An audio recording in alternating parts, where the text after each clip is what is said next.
This episode has a legal angle to it. Missouri auto dealers aren't going down without a fight. Tesla Energy wins a significant victory. And we play a game of Where Can You Find Model 3? This is Tesla Tidbits episode number 373 for March 7th, 2018.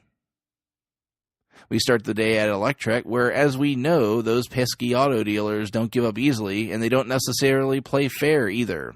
Tesla won a recent victory in Missouri, where the Missouri Court of Appeals overturned a lower judge's decision to reject Tesla's application for a dealer license. The decision was predicated on the fact that the Missouri Automobile Dealers Association did not have the authority to bring the suit that caused the license to be denied. To circumvent this, the association has convinced Missouri Senate Republican Dave Schatz to bring Senate Bill 872 to the table that would grant them this authority. Asked for comment on the bill, MADA President Doug Smith said, quote, "That's really all we've asked since 2013 is a legal interpretation as to the merits of the Department of Revenue to allow manufacturers to sell direct to consumers. We believe the appellate court unintentionally created a scenario where the DOR could make arbitrary decisions without any legal oversight, a licensing decision without us or any private citizen the right to question or file litigation against it," end quote.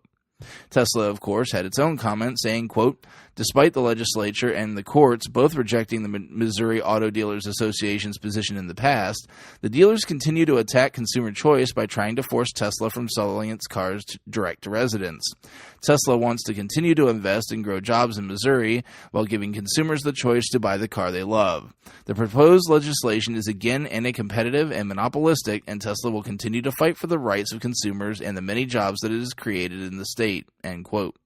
It will be interesting to see if the bill garners any support or if it dies on the vine. On the upside of the legal department, Electrek reports that Tesla Energy has reached a settlement that could net it some business. When Tesla acquired Solar City, it also acquired an active lawsuit against Salt River Project, which is an electric utility in Arizona. Back in episode 330, I brought you the story that this suit went to the U.S. Supreme Court. The suit was brought because the utility skyrocketed rates for solar customers, which made the installations financially unviable for the most part. It was clearly an anti-competitive rule aimed at solar manufacturers. Local media outlets are now reporting that a settlement has been reached, and from the looks of it, Salt River Project knew it was in for a rough ride if it went to court. The settlement includes the following provisions. Salt River Project will purchase a 25-megawatt battery to be installed in a Peoria generating station, and they will pay market price for the project, which should service about 6,000 homes and cost around $10 million, according to public accounts of similar installations. Salt River will launch a limited incentive program for residential batteries, though the incentive will be paid to the customers, not to Tesla. Salt River will launch the rate changes that were discussed as a limited program for customers to test the rates. The rates are based on the peak amount of electricity drawn in a given month. The lawsuit is dismissed with prejudice, and both sides pay their own legal fees.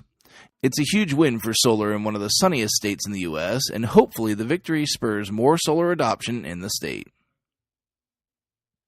Tonight in our Ask Tesla Tidbits segment for the day, Twitter user at TSLAJMS, or Tesla Jams I'm guessing, Jared Sieberkrob asks, quote, "Is there somewhere I can look up where Model 3s are currently on display in showrooms?" End quote. The short answer is no, not really. The other difficulty is that Tesla has apparently moved the cars around. I have reports from hopeful folks going to stores that no longer have the cars. I went through all of the showroom announcements that I could find here recently, and here's what I've come up with for where the cars have been/may still be. I'm not claiming this to be a complete list, as again, there's no one source I can find this info at.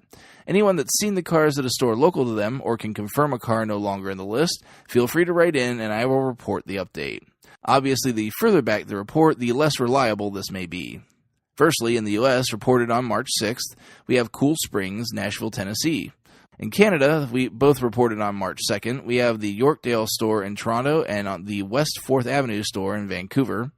Back in the U.S., way back on February 9th, the Chicago Gold Coast store and Bellevue, Washington stores got the cars. On January 26th, the cars were added to the San Diego, Dallas, Washington, D.C., Newport Beach, and Scottsdale stores. On January 19th, New York City, Boston, and Miami got demo cars. And lastly, on January 12th, the Palo Alto and LA stores got the first cars. Thanks so much to Jared for asking a great question. Lastly tonight, after considerable effort, I finally managed to get the show's Alexa skill published. I do apologize in advance if you are listening near an echo right now, the number of times I'm about to say the A word, but it was a little unavoidable.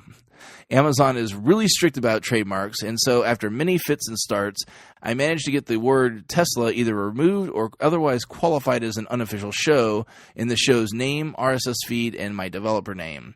As a result, if you'd like to add the show to your flash briefing lineup to check out each morning as you're readying for work, you have a couple ways to find it. The easiest way will be to follow the short link in the show description. For those listening or without access to it for some reason, that's bit.ly/tt-e373-4. The other, slightly more difficult way is to search for Tesla Tidbits in the skills section of the Alexa app. I'm sure that you'll... Oh man, why did I say I'm sure? It's not written there. It's not even... All right. You'll find the skill listed as Tesla Tidbits, parentheses, an unofficial Tesla podcast, end parentheses. It's published by EV Tidbits. Again, I couldn't use Tesla in anything, so I made lemonade from lemons there. I'm super stoked to have it out there, as the niche I meant to fill when creating the show is perfectly suited to the Alexa Flash Briefing. I hope you all use and enjoy it. Make sure you check out the links to the full stories in the show description. While you're at it, please consider supporting the show financially through Patreon at patreon.com/Tesla Tidbits.